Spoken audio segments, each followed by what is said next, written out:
स्वामी समर्थ. मी आर्य. आपले स्वागत आहे डेसाई डायरीजमध्ये. आज आपण आलेलो आहोत रामपूरला. त्याचे कारण इथे होणाऱ्या बैलगाडा शर्यतीची पूर्वतयारी पाहायला. चल तर मित्रांनो.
नमस्कार मित्रांनो, आपलं देसाई डायरीजमध्ये आपलं स्वागत आहे. आज आपण आलेलो आहोत रामपूर या ठिकाणी.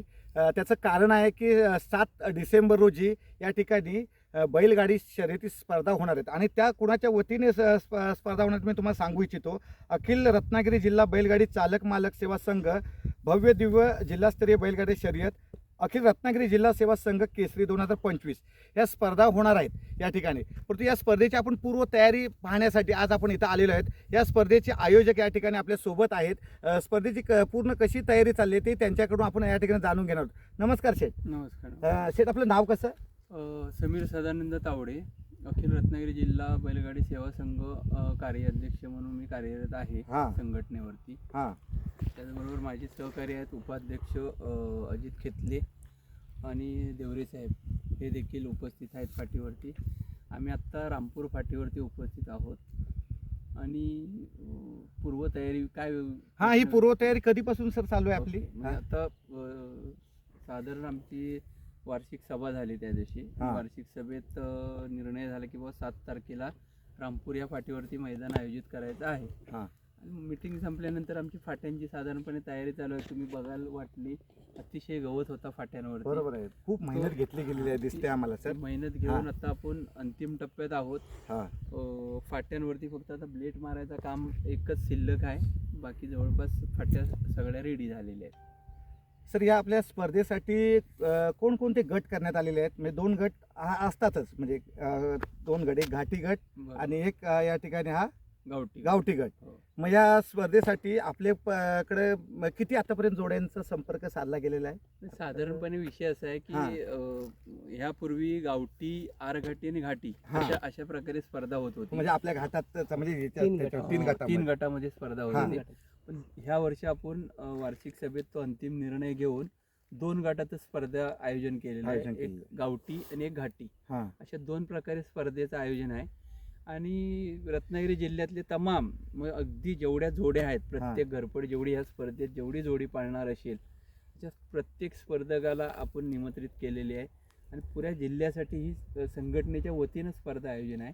ॲक्च्युली संघटनेच्या वतीनं जरी स्पर्धा असली तरी ही स्पर्धा सगळ्या शेतकऱ्यांसाठी, कारण शेतकऱ्यांची स्पर्धा म्हणून ह्या स्पर्धेचं आयोजन करण्यात आलं. निश्चित. कारण बळीराजा या ठिकाणी एवढे दिवस बैलाचं पालन पोषण करतो आणि या स्पर्धेचीच वाट पाहत असतो की आपला बैल या ठिकाणी कुठल्या तरी स्पर्धेत दिसावा आणि त्याने आपला या ठिकाणी गुलाल उधळावा, अशी प्रत्येक शेतकऱ्याची इच्छा. त्यासाठीच या ठिकाणी शेतकरी राजा ह्या सगळ्या स्पर्धेचं वाट बघत असतोय. या स्पर्धेसाठी सर ट्रॅक किती एकूण आपले आहेत मारलेले आहेत? ट्रॅक आपल्या 6 ट्रॅक आहेत. 6 ट्रॅक आहेत. हो, साधारण 900 फुटाचा पल्ला आहे. 900 फुटाचा पल्ला आहे, म्हणजे मोठं खूप ग्राउंड आहे. माझ्या मते तर ग्राउंड खूप मोठं आहे. आणि स्टेट एकदम म्हणजे खालपासून वरपर्यंत अगदी सुट्टीपासून अंतिम रेषेपर्यंत पर्यंत एकदम ब्लेड सारखी फाटी हा. आहे. काही प्रॉब्लेम अतिशय उत्तम. म्हणजे मला 15 हा हो. आणि रुंदी किती फूट आहे? 14 फुटाची 14 फुटाची रुंदी आहे आणि लांबी 900 फूट. म्हणजे जवळजवळ खूप मोठं आणि प्रशस्त मैदान. म्हणजे घाटावर तुम्ही जी मैदानं पाहता त्या चांगलं त्याच्यासारखंच हे मैदान या ठिकाणी आपल्याला उपलब्ध झालंय. कारण का आपल्या कोकणामध्ये अशी प्रशस्त जागा बऱ्याच ठिकाणी उपलब्ध होत नाही, पण हे सुंदर मैदान या स्पर्धेसाठी उपलब्ध झालेलं आहे. या स्पर्धेसाठी सर बक्षीस स्वरूप कसं काय? बक्षिसाचं स्वरूप गावठीसाठी हा. एक 15,000 रुपये प्रथम क्रमांक आहे. हा. 15 नंतर काहीतरी 12,000 रुपये आहे. 12 नंतर तुमच्याकडे बॅनर असेल तर साधारणपणे लगेच समजेलच तुम्हाला. हा हा माझ्या पण एक्झॅक्टली बक्षिसांचं स्वरूप थोडक्यात म्हणजे पहिलं बक्षीस मला वाटतं प्रथम बक्षीस 25,000 रुपये आहे घाटी गटासाठी. होय. आणि आपल्या ह्या गावठी गावठी गटासाठी 15 15,000 रुपये बक्षीस आले आहे.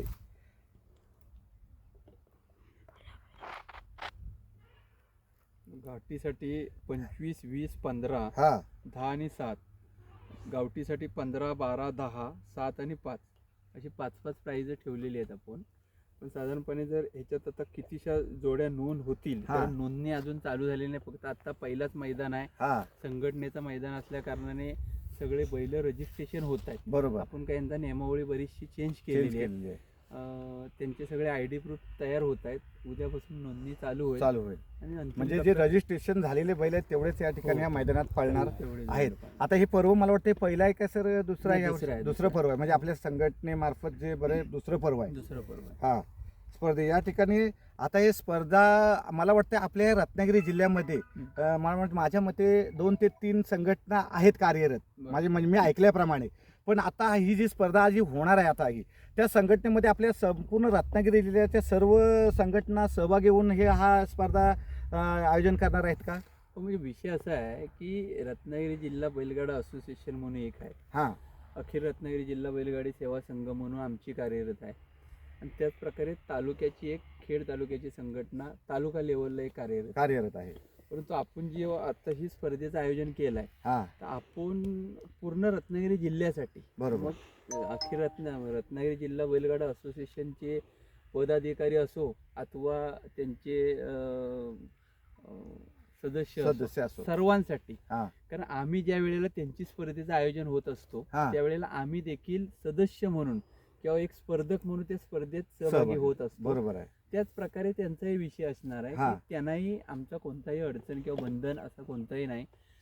प्रत्येक रत्नागिरी जिल्ह्यातला जेवढा बैलगाडी मालक आहे चालक आहे त्या प्रत्येक शेतकऱ्यासाठी ही स्पर्धा आयोजन केलेलं आहे. म्हणजे सगळ्यांना त्याचा अधिकार आहे. म्हणजे सर्व रत्नागिरी जिल्ह्यामधील बैलगाडी मालक या ठिकाणी स्पर्धेसाठी सहभाग घेऊ शकताय. म्हणजे रजिस्ट्रेशन करून झाल्यानंतर म्हणजे सर्वांना या ठिकाणी ह्या कोकणामध्ये या स्पर्धेमध्ये सहभागी होता येणार आहे. सर या स्पर्धेचं एक प्रयोजन काय होतं? म्हणजे हे स्पर्धा भरवण्याचं प्रयोजन दरवर्षीचं काय निमित्त काय असते आपल्याकडे? निमित्त ह्याचाच विषय असा आहे की आपण आता एक असोसिएशन म्हणजे रत्नागिरी जिल्हा बैलगाडी सेवा संघ एक संघटना म्हणून कार्यरत केलेली आहे. हां ती संघटना ज्या वेळेला आपण चालवतो हां आपण शेतकऱ्यांना काहीतरी देणं लागतो. बरोबर आहे. ह्या गोष्टीचा विचार करता संघटनेची म्हणजे स्पर्धेची सुरुवात हां त्या संघटनेच्या मैदानापासून व्हावी बरोबर. हा उद्दिष्ट ठेवून आपण पहिली स्पर्धा रत्नागिरी जिल्ह्यात हां ही पहिली संघटनेची स्पर्धेचं आयोजन केलं गेलं आहे. हां आणि त्यानंतर आपली पुढे 4-5 मैदानं डिक्लेरेशन आपण हां केलेले म्हणजे आहेत. पहिली जे मला वाटतं मुहूर्तमेढ म्हणजे आपल्या संघटनेच्या वतीने पहिली स्पर्धा सुरुवात झाल्या त्याच्यानंतर मग बाकीची मैदानांची पुढच्या स्पर्धा होणार आहे. थोडक्यात म्हणजे ही पहिली स्पर्धा महत्वाची संघटनेच्या मार्फत म्हणजे शेतकऱ्यांसाठी पहिली ही पर्वणी आहे. हो. बरोबर आहे ना? मग या ठिकाणी आपल्याला आपल्या सर्व प्रेक्षकांना इथं येण्याचं ठिकाण कसं काय सर सांगू शकता? आपलं स्थळ नेमकं स्थळ एक्झॅक्ट? म्हणजे आता समजा आपण चिपळूण भागातून आलो हां तर रामपूर स्टॉप सोडला आपण, हां की लगेच एक अर्धा किलोमीटरवरती पुढे गुडाफाटा म्हणून आहे. गुडाफाटा. गुडाफाट्यावरून आपण लेफ्ट मारला हां की तुरंत लगेच एक 100 मीटरवर परत लगेच लेफ्ट आहे. हां लेफ्ट मारलात की डायरेक्ट तुम्ही मैदानावरती हजर होणार आहात.